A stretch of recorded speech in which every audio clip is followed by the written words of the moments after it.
Hello dear student, आप सभी का स्वागत है आपके अपने चैनल जिसका नाम है न्यू सक्सेस क्लासेस।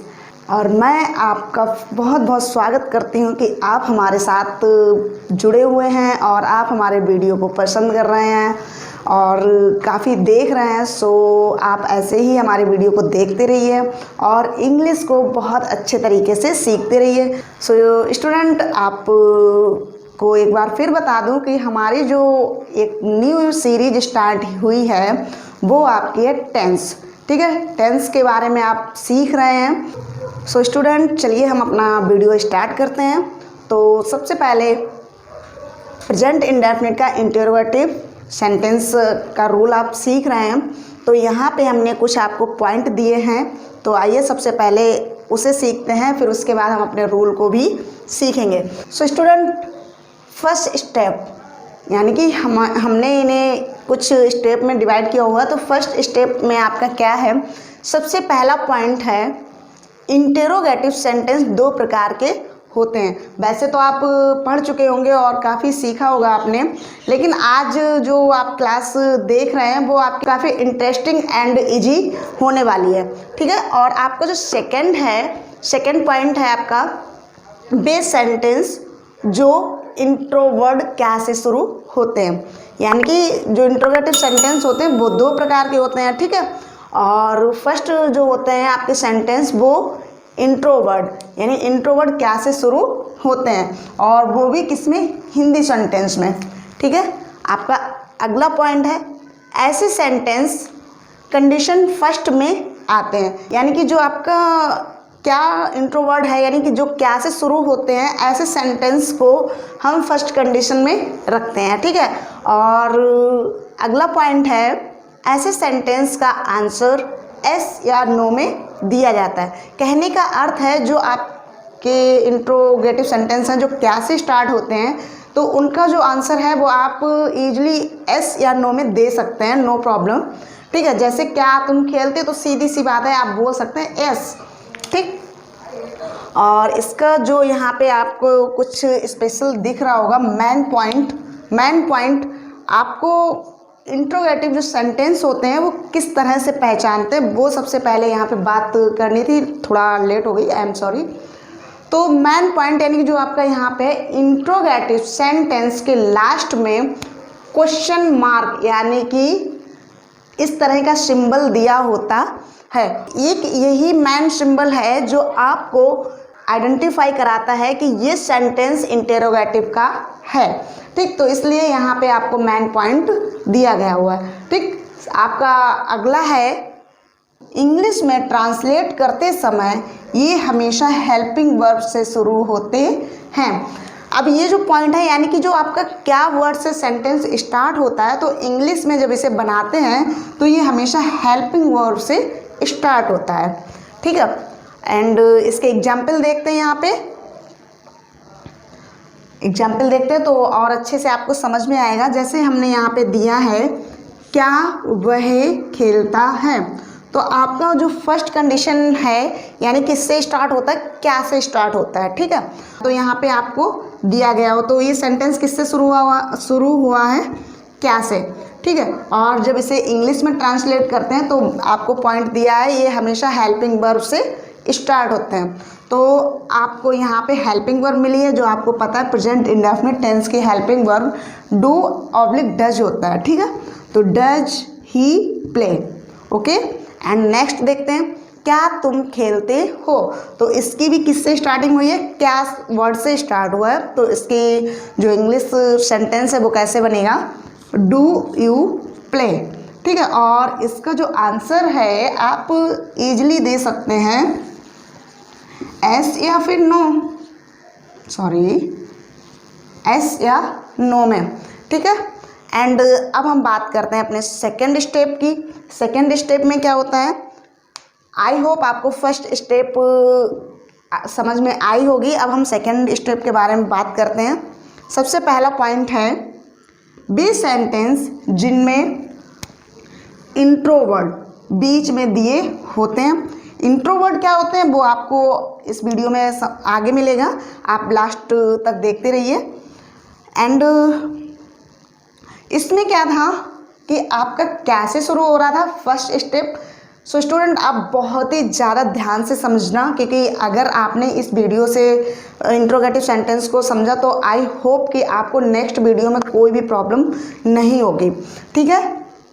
तो सेकंड पॉइंट, ये सेंटेंस कंडीशन सेकंड में आते हैं। जो कैसे स्टार्ट होते हैं वो फर्स्ट में आते हैं, और जो इंट्रो वर्ड यानी कि बीच में होते हैं तो वो सेकंड में आते हैं। और लास्ट में क्वेश्चन मार्क यानी कि आपको ये सिंबल दिया होता है, चाहे वो फर्स्ट स्टेप का हो या सेकंड स्टेप का हो, आपको इंट्रो वर्ड के सेंटेंस में लास्ट में क्वेश्चन सिंबल जरूर दिया होता है, ठीक है।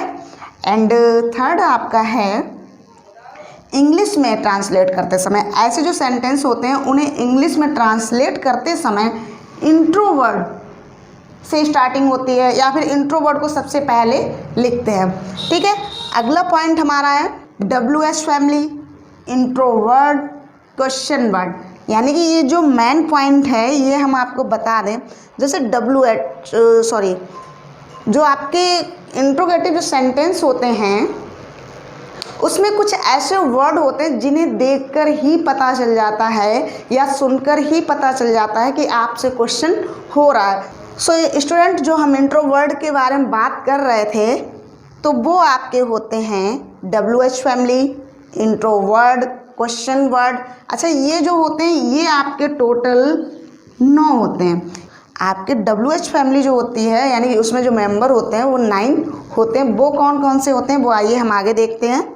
तो अगला जो पॉइंट इसमें है, जैसे यहाँ पे लिखा है what, why, how, when, where, which, who, whose and whom, ठीक है। आप काउंट कर सकते हैं यहाँ पे 1 2 3 4 5 6 7 8 9।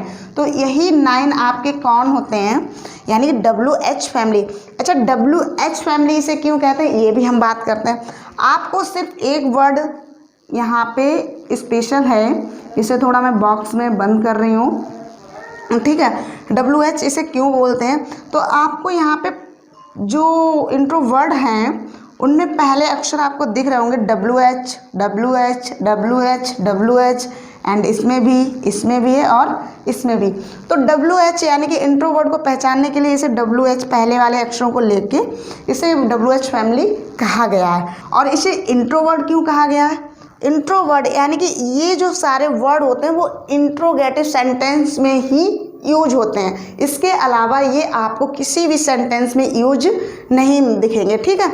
इसीलिए इन्हें इंट्रो वर्ड कहते हैं। अब थर्ड पॉइंट है, इसे क्वेश्चन वर्ड क्यों कहते हैं। तो अभी मैंने बात की थी आपसे कि आपके कुछ ऐसे वर्ड होते हैं जिन्हें सुनकर या जिन्हें देखकर ही पता चल जाता है कि आपसे क्वेश्चन किया जा रहा है। तो इसलिए मतलब पता चल जाता है क्वेश्चन किया जा रहा है, इसीलिए हम इन्हें क्वेश्चन वर्ड भी कहते हैं। तो यहाँ तक तो आपको क्लियर हुआ होगा कि WH फैमिली क्यों कहते हैं, इंट्रो वर्ड क्यों कहा गया इन्हें, और क्वेश्चन वर्ड क्यों कहा गया। अच्छा, इनकी हिंदी भी आपको यहाँ पे दी गई है। व्हाट मीन्स, अच्छा जो व्हाट है वो आपका स्पेशल है, क्योंकि व्हाट आपका फर्स्ट कंडीशन में आता है क्या, तो व्हाट इसकी स्पेलिंग क्या नहीं, मतलब व्हाट नहीं लिखते हैं और उसके जगह पे आपको हेल्पिंग वर्ब यूज किया जाता है। तो ये इंट्रो वर्ड थोड़ा खास होता है। तो यहाँ पे देख सकते हैं व्हाट मीन्स क्या, वाई मीन्स क्यों। सो स्टूडेंट एक जो आपका वर्ड था यहाँ पे थोड़ा बॉक्स में था, ये इसलिए क्योंकि ये WH की फैमिली में तो है, बट ये WH से स्टार्ट तो नहीं हुआ है, लेकिन इसमें W और H दिए गए हैं, बस आगे पीछे हैं। तो ये थोड़ा स्पेशल वर्ड होता है इसमें, ठीक है। और इसकी आपको हिंदी दी गई है यहाँ पे, व्हाट मीन्स क्या, वाई मीन्स क्यों, हाउ मीन्स कैसे, व्हेन मीन्स कब, वेयर मीन्स कहाँ, विच मीन्स किसकी, हु मीन्स कौन, एंड हुज मीन्स किसका, और हु मीन्स किसे। सो स्टूडेंट अब हम इसके एग्जाम्पल देखते हैं यहाँ पे। जैसे यहाँ पे एग्जाम्पल है, वह क्यों खेलता है। तो आपका फर्स्ट स्टेप है कि इंट्रो वर्ड बीच में दिया होता है। तो यहाँ पे देख सकते हैं सब्जेक्ट पहले और इंट्रो वर्ड जो आपका है वो आपका हिंदी सेंटेंस में बीच में दिया गया है, ठीक है। जब इसे इंग्लिश में ट्रांसलेट करते हैं तो इंट्रो वर्ड को सबसे पहले लाते हैं, ठीक है। तो ये आपका इंग्लिश है, वाई डज ही प्ले, ठीक है। इसका सेकंड, तुम कहाँ खेलते हो, तो कहाँ भी आपका एक इंट्रो वर्ड है, और जब इसे इंग्लिश में ट्रांसलेट करते हैं तो इसे सबसे पहले लेके आते हैं, तो वेयर डू यू प्ले, ठीक है। ये आपके इसके एग्जाम्पल हुए। सो स्टूडेंट, आई होप कि आपको सेकेंड स्टेप भी अच्छे से समझ में आई होगी।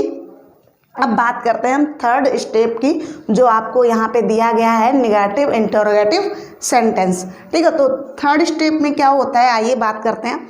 तो वे सेंटेंस जिनमें इंट्रो वर्ड के साथ नॉट भी दिया होता है, तो ये स्पेशल है कि आपको इंट्रो वर्ड तो होते ही हैं, जो सारे आपको फैमिली में दिख रहे हैं, ये सारे इंट्रो वर्ड होते हैं। इंट्रो वर्ड के साथ आपका एक वर्ड होता है नॉट, वो भी दिया होता है। अगर नॉट दिया होता है तो वो सेंटेंस नेगेटिव इंट्रोगेटिव कहलाते हैं, ठीक है। एंड इसका अगला पॉइंट है, ये फर्स्ट एंड सेकेंड कंडीशन यानी दोनों में फॉलो होते हैं, यानी कि फर्स्ट में भी नॉट आ सकता है और सेकेंड में भी आ सकता है, ठीक है।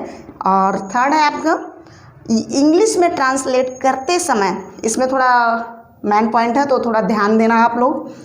इंग्लिश में ट्रांसलेट करते समय नॉट सब्जेक्ट एंड वर्ब के बीच में आता है। वैसे तो आपको नेगेटिव सेंटेंस पढ़ा होगा इसका, पॉजिटिव, अगर वो भी हमने वीडियो बनाया, अगर आपने अभी तक नहीं देखा है तो प्लीज़ उस वीडियो को ज़रूर वॉच करें। यानी निगेटिव सेंटेंस में जब नॉट का यूज होता है तो वो हेल्पिंग वर्ब के तुरंत बाद होता है, बट इंटरोगेटिव सेंटेंस में इसका थोड़ा चेंज हो जाता है कि ये सब्जेक्ट एंड वर्ब के बीच में आता है, ठीक है। सो स्टूडेंट, आइए हम एग्जाम्पल देखते हैं। यानी इनके एग्जाम्पल हैं, क्या वह नहीं खेलता है, तो आपको यहाँ पे दिया गया है नहीं, यानी इंट्रो वर्ड भी है क्या, और उसके साथ में आपको नहीं भी दिया गया है, ठीक। और ये कैसे बनते हैं, यानी कि डज ही नॉट प्ले, यानी कि सब्जेक्ट एंड वर्ब के बीच में आपका नॉट यूज होता है, ठीक है। सेकंड, तुम क्यों नहीं खेलते हो, तो इसका बनेगा why do you not play, ठीक है। तो इसका यूज क्या होगा सेकंड टाइप में, intro word, helping verb and subject plus not, ठीक है। ये आपके इस कंडीशन में बनेंगे, ठीक है। सो स्टूडेंट, चलिए अब हम अपने सीखते हैं रूल। तो सबसे पहले स्टेप ऑफ फर्स्ट रूल, तो पहला स्टेप है आपका स्ट्रक्चर, जो आपको कॉमन हर सेंटेंस में दिया जाता है। तो स्ट्रक्चर कैसे होता है, यानी जो फर्स्ट टाइप में, यानी कि जब आपका हिंदी सेंटेंस क्या से स्टार्ट होता है वो वाला, ठीक है। तो फर्स्ट स्टेप का वो है, अगर क्या से स्टार्ट होता है आपका सेंटेंस तो आपको इंग्लिश बनाने वक्त हेल्पिंग वर्ब सबसे पहले यूज करनी पड़ती है। तो यहाँ पे होगा डू ऑब्लिक डज, यहाँ पे डू डज या फिर एच बी यानी हेल्पिंग वर्ब भी लिख सकते हैं। एंड उसके बाद आपका होगा सब्जेक्ट, फिर उसके बाद होगी आपकी एम बी फर्स्ट फॉर्म यानी कि क्रिया, फिर उसके बाद आपका ऑब्जेक्ट होगा यानी कि कर्म, और प्लस अदर वर्ड यानी कि अदर कोई भी चीज़ें होंगी वो, और लास्ट में आपका जो मैन होता है वो है आपका क्वेश्चन मार्क।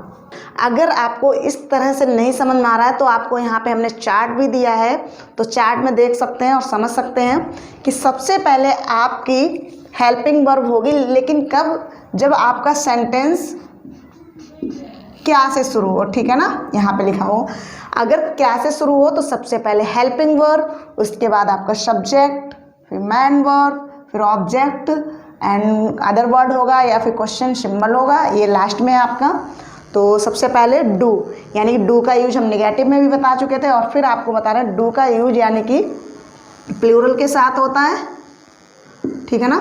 तो आई वी दे यू यानी कि मोर नेम हो सकते हैं आपके, ठीक है। ऐसे आपके सब्जेक्ट यूज होंगे, उसके बाद आपकी आएगी मैन वर्ब, ठीक है, तो यानी कि गो, उसके बाद आपका ऑब्जेक्ट टू पार्क, और फिर अगर अदर वर्ड हो तो आपका यूज होगा, अगर नहीं दिया होगा तो कोई बात नहीं, लेकिन क्वेश्चन सिंबल जरूर दिया होता है, ठीक है।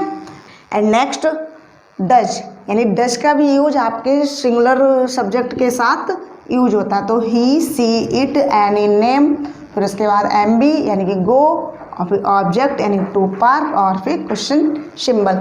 तो ये आपके हुए टू टाइप से ठीक है, यानी कि आपका पहला है स्ट्रक्चर। अगर आपको फार्मूला समझ में आता है तो फार्मूला के थ्रू आप सेंटेंस बना सकते हैं। एंड आपको चार्ट अगर समझ में आता हो तो चार्ट के थ्रू भी बना सकते हैं। आपको दोनों कंडीशन यहाँ पे दी गई हैं।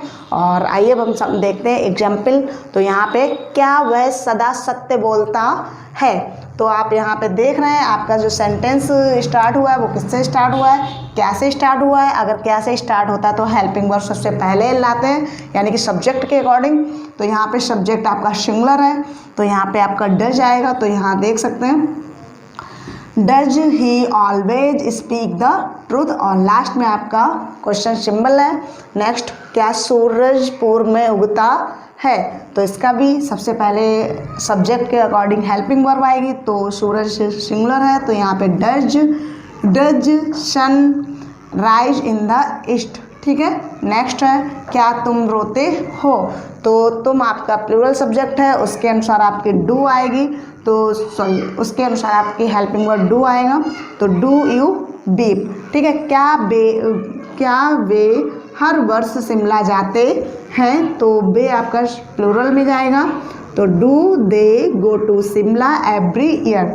ये आपके सेंटेंस हुए फर्स्ट कंडीशन के, ठीक है। और जिसके आप आंसर किस में देते हैं, एस या फिर नो में देते हैं, ठीक है। एंड सेकेंड स्टेप क्या है, स्टेप ऑफ सेकेंड रूल। जो आपके इंट्रोवर्ट बीच में दिए होते हैं तो उसके स्ट्रक्चर कैसे बनेगा, उसका स्ट्रक्चर होता है WH से स्टार्टिंग होती है। यानी कि अगर कोई भी इंट्रोवर्ट आपके हिंदी सेंटेंस में अगर बीच में दिया होता है तो उसके लिए इंट्रोवर्ट को सबसे पहले लेके आते हैं। तो यहाँ पे हमने यहाँ दिया है इंट्रोवर्ट जो आपकी फैमिली होती है, तो इसलिए यहाँ पे शॉर्ट में WH लिख भी सकते हैं। प्लस डू ऑब्लिक डज, यानी कि HB हेल्पिंग वर्ब होगी, ठीक है। और plus subject MB first form, object plus other word. अच्छा, फर्स्ट एंड सेकंड बिल्कुल मतलब थोड़े से डिफरेंट होते हैं। मतलब यहाँ पे देखा जाए तो आप इसी में समझ सकते थे, लेकिन हमने थोड़ा आपको अलग से समझाने की कोशिश की है कि आपका जो फर्स्ट टाइप में होता है वो हेल्पिंग वर्ब से स्टार्ट होता है, और जो सेकंड टाइप होता है हेल्पिंग वर्ब के आगे ही आपका WH वर्ड यूज होता है, ठीक है। तो हमने यहाँ से थोड़ा आगे बना के दिखाया है। तो आपका WH हेल्पिंग वर्ब से पहले आएगा। तो स्ट्रक्चर में भी आपको ऐसे ही दिया गया है, और चार्ट में भी देख सकते हैं। तो सबसे पहले क्या आएगा, WH यानी कि WH फैमिली, तो Y, फिर उसके बाद आपकी हेल्पिंग वर्ब डू, फिर आपका सब्जेक्ट आएगा they, I, we, you, more name, उसके बाद MB की फर्स्ट फॉर्म यानी कि go, object to park and question symbol, तो आपका ये आएगा, ठीक है। और नेक्स्ट वेन, यानी कि इंट्रोवर्ड में कोई सा भी हो सकता है, तो उसके लिए आपका आएगा डज एंड सिंगुलर सब्जेक्ट होते हैं he, she, it, any, name, तो उसके साथ MB first form go to park and question symbol. तो आइए अब हम समझते हैं एग्जाम्पल से, ज़्यादा अच्छे से समझ में आएगा।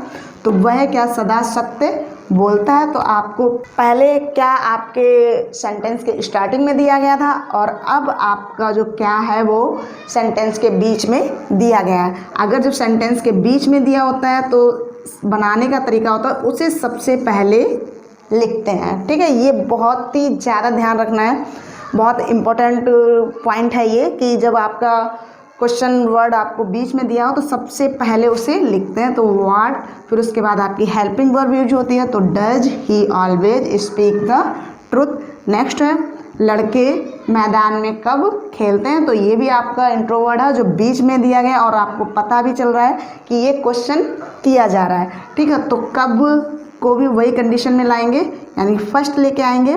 तो यहाँ पे लिखेंगे व्हेन डू, फिर उसके बाद आपका मतलब सब्जेक्ट आएगा वॉइस, फिर verb play in the field. Next है चिड़ियाँ पेड़ पर क्यों बैठती हैं, तो ये भी आपका इंट्रोवर्ड है और इसे भी हम सबसे पहले लेके आएंगे। तो why do words sit on the true, ठीक है। ये आपके हुए सेकेंड टाइप। दूसरी बात, इसमें आप एस या नो में आंसर करते हैं, लेकिन इसमें एस या नो में आंसर नहीं कर सकते, इसे ओनली डिफाइन कर सकते हैं, ठीक है। तो स्टूडेंट अब आइए हम सीखते हैं अपना थर्ड स्टेप, जो आपका था नेगेटिव इंटरोगेटिव सेंटेंस, ठीक है। सो स्टूडेंट चलिए अब हम अपना 3 स्टेप का रूल सीखते हैं, जो आपका है नेगेटिव इंटरोगेटिव, ठीक है। तो आपका ये थर्ड स्टेप है। तो ये भी आपका बिल्कुल सेम कंडीशन में ही होता है, बस इसमें आपका एक वर्ड है जो बढ़ जाता है, वो होता है आपका नॉट। ठीक है, स्ट्रक्चर आपको यहाँ पे दिख रहा होगा। तो सेम कंडीशन वही है आपकी। तो डज यानी कि आपकी हेल्पिंग वर्ब होगी डू या डज, उसके बाद सब्जेक्ट और plus not, M B first form plus object यानी कि अदर वर्ड। बस आपको इतना ध्यान रखना है कि इंट्रोगेटिव सेंटेंस में जब भी नॉट आए तो नॉट को किस कंडीशन में यूज किया जाएगा, तो वो आपका है सब्जेक्ट एंड वर्ब के बीच में नॉट का यूज होता है। ठीक है, आपका सब्जेक्ट होगा, उसके बाद नॉट होगा, फिर एम बी फर्स्ट फॉर्म होगी। ठीक है, इसका स्ट्रक्चर भी देख सकते हैं यहाँ पे, हेल्पिंग वर्ब, फिर उसके बाद आपका सब्जेक्ट एंड फिर जस्ट सब्जेक्ट के बाद आपका नॉट यूज होगा। और नेगेटिव में क्या होता था, आपके हेल्पिंग वर्ब के साथ नॉट का यूज होता है, लेकिन यहाँ पे थोड़ा अलग हो जाता है ये। उसके बाद M B first form, object and other word. ठीक है, तो यानी कि डू यानी कि plural subject, they sorry I we they you, और उसके साथ आपका not, go to park and question symbol. ठीक है, सेकेंड देख सकते हैं डज यानी कि सिंगुलर सब्जेक्ट के साथ, तो ही सी इट एनी नेम, उसके जस्ट बाद क्या आपका यूज होगा, नॉट यूज होगा, और एम बी की फर्स्ट फॉर्म गो, और ऑब्जेक्ट होगा टू पार्क एंड सिंबल। ठीक है, क्वेश्चन सिंबल होगा। सो स्टूडेंट, अब चलिए हम अपना सेकंड समझते हैं। सेकंड में भी आपकी वही कंडीशन फॉलो होती है जो आपको इसमें यूज करना पड़ता है, यानी सब्जेक्ट के बाद नॉट। तो यहाँ पे इसका स्ट्रक्चर है, तो कैसे WH वर्ड यानी कि सबसे पहले स्टार्टिंग होगी, फिर उसके बाद आपकी HV होगी यानी कि हेल्पिंग वर्ड डू या डज, उसके बाद आपका सब्जेक्ट प्लस नॉट यानी कि सेम कंडीशन देख सकते हैं आप कि सब्जेक्ट एंड वर्ब के बीच में आपका नॉट है। ठीक है, उसके बाद ऑब्जेक्ट एंड अदर वर्ड और प्लस क्वेश्चन मार्क। ठीक है, तो इसका भी चार्ट यहाँ पे है। तो सबसे पहले आपका होगा WH यानी कि WH फैमिली होगी। ठीक है, Y या when कुछ भी, आपकी HV डू या फिर डज, सब्जेक्ट यानी कि सिंगुलर होगा तो डज और प्लूरल होगा तो डू। तो आई वी दे यू और मोर नेम, उसके जस्ट बाद आपका यूज होगा नॉट।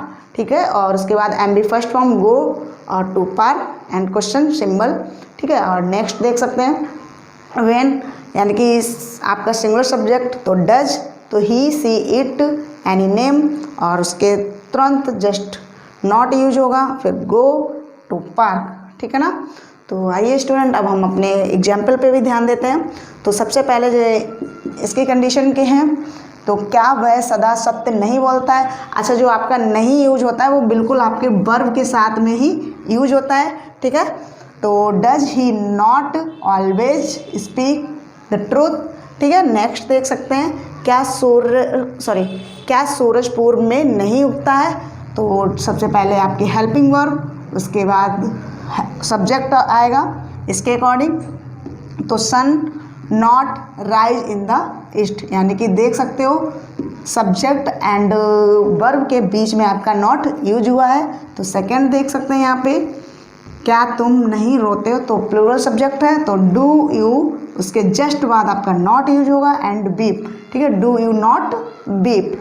एंड अगला देखते हैं, क्या वे हर वर्ष शिमला नहीं जाते हैं, तो डू दे नॉट, तुरंत सब्जेक्ट एंड वर्ब के बीच में है तो not go to Shimla every year.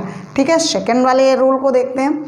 तो यहाँ पे है, वह क्या सदा सत्य नहीं बोलता है, तो आपका इंट्रोवर्ट बीच में आया है और उसके बाद आपका वर्ब के साथ नॉट यूज हुआ है। तो कैसे बनेगा, बिल्कुल सेम कंडीशन में होगा।